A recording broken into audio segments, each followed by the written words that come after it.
സിനിമയുടെ പോസ്റ്ററിൽ പരിചയമുള്ള ഒരൊറ്റ മുഖമില്ല. സ്ഥിരം ഉത്തരേന്ത്യൻ ഗ്രാമങ്ങളും വിമൻ എംപവർമെൻറ്റുമാണെങ്കിൽ കാണണോ എന്ന് ശങ്കിച്ചു നിൽക്കുന്നിടത്ത് നിന്ന് ഡയറക്റ്റഡ് ബൈ കിരൺ റാവു എന്നൊരൊറ്റ പ്രതീക്ഷയിൽ കണ്ടു തുടങ്ങുന്നു. ട്രെയിനിൽ ഒരേ വിവാഹവേഷത്തിൽ ഘൂങ്കട്ട് എന്ന ശിരോവസ്ത്രം ധരിച്ച 3 വധുക്കൾ. സ്റ്റേഷനിൽ ട്രെയിനിൽ നിന്നിറങ്ങി വരന് പിന്നാലെ നടക്കുന്ന വധു റോഡ് സൈഡിലെ മയിൽക്കുറ്റിൽ ഗ്രാമത്തിൻ്റെ പേര് കണ്ട് 2 മിനിറ്റ് നിൽക്കുന്നു. വീണ്ടും മുന്നോട്ട് നടക്കുന്നു.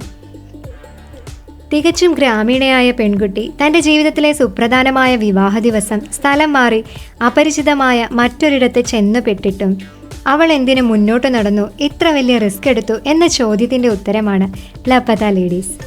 നർമ്മം നിറഞ്ഞ മുഹൂർത്തങ്ങൾ, കുറുക്കിക്കൊള്ളുന്ന അളന്നു മുറിച്ച സംഭാഷണങ്ങൾ, തലങ്ങും വിലങ്ങും ഇന്ത്യയുടെ സാമൂഹ്യ സാഹചര്യങ്ങളെ, മതത്തെ, ആചാരങ്ങളെ ട്രോളിയും സർക്കാസ്റ്റിക്കായും പറഞ്ഞു വെക്കുന്നു ലപത ലേഡീസ്.